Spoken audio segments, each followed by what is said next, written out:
yaa dhala ilma namaa osoo gaararraa bakka buutee ardii tanaaf rabbi xiribbaa si godhe dachii tana utubdee sakaaluu hin dandeessu. Samiinu gubbaa jirtu tana gama uuminsatti isiitu nurra jabduudha. Dhala ilma namaa kanaaf rabbi gaafii dhiyeesse. A'antum ashaddu khalqan amis samaa'u banaaha. Samii isin gubbaa jirtu tana moo isinii kanatu gama uuminsatti jabaatanuun jedha rabbi. Osoo wanni marti isa biratti laaftuu taatu dhala ilma namaa kanaaf samii kana yoo wal bira qabu uuminsatti samiitu jabduudha. Ilmi namaa kun gama uuminsatti laafaadha. Qutila al-insaanu ma akfara. Ilmi namaa kun abaarame maaltu akkanatti isa kafarsiisa. Min ayyi shay'in khalaqa. Maal irraa rabbi isa uume. Bishaan yoo laalan laalchatti hin tolle. Bishaan duyda abbaatii fi qoma haadharraa ba'u rabbi walitti qabee ilma namaa kana ardii tanarra fide. Ati carraa taanan duniyaa tanatti as baate gaafa dhuftu omaan beeytu qullaa dhufte guyyaa tokkollee ammoo abyadii meetira laman caalleen duniyaa tana gadhiisuu deemta. Ilma namaa duniyaarra deemu kana osoo dubbisanii maal hajamta maal hamilta jedhaniini waan isa jalaa hirdhate tokko ka isaan guutamin ka akka isaa guutamu barbaadu tokko qaba. Kasanuu osoo isaan guutamin biraa deemu.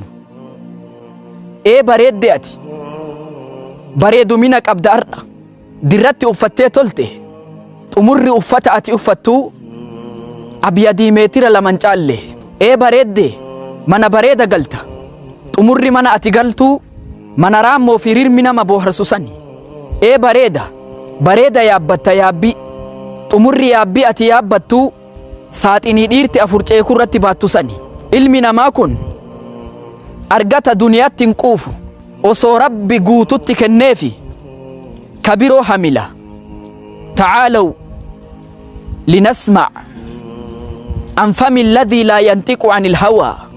Muhammadun sallallahu alayhi wasallam rasuula kennarraa dubbii tana haa dhageeffannu.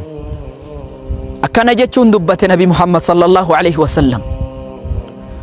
لو كان لابن آدم واديان من ذهب osoo ilma namaa kanaaf lagni lama warqi irraa kayaa uftaate latamannaa thalithan sadaffaadhaaf hamila jedhe. maa mala'a jawfa ibnu aadama illa turaab. garaa ilma namaa kana ka guutu biyyeen malee umaan jiru jedhe.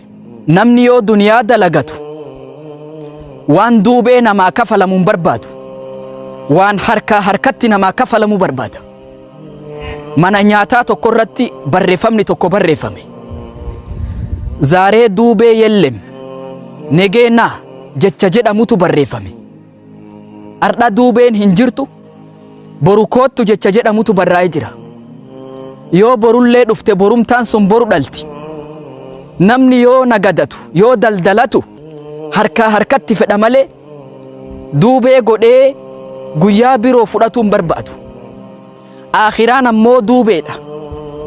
Sababni guddaan namni aakhiraan raanfateef sababuma isiin duubee taateef. Osoo akka ati rukuutee sujuudduun osoo ati akka ati hajjii gootuun osoo akka ati sadaqaa kennattuun osoo akka ati khayrii dalagattuun aakhiraan mindaan sii kafalamte silaa namni duniyaaf irrakkatu ture. Sababa duniyaatiif aakhiraan irraanfatu ture. Mindaan aakhiraa osoo harka irratti namaa taate namni silaa duniyaa gara galee laalu. Sababni namni aakhiraa irraanfateefi sababa aakhiraan booddee taateefi osoo aakhiraan harka irratti namaa kafalamte namni morma micciiree duniyaatti fuulandeeffatu ture. Adduniyaa ka beeytin nasajati lankabuut. Adduniyaan akka mana sharariitiin jaarteeti. Adduniyaan akka manaamaati. Namni yoo irriiba keessa manaamee irriibaa ka'u wanni san hin jiru. Adduniyaan akka fixeensa ganamaati. Fixeensi ganama aguma xiqqoo buuyyoodhaaf abyadii ta'a. Buuyyoodhaaf marga saniif xiqqoo faaya ta'a. Aduun baanan hin bada. Adduniyaan akkasi. keessattuu fin dagatina ganda dalagaati akhiraan daaru jazaa ganda galataati. Wassalaamu alaykum wa rahmatullahi wa barakaatu.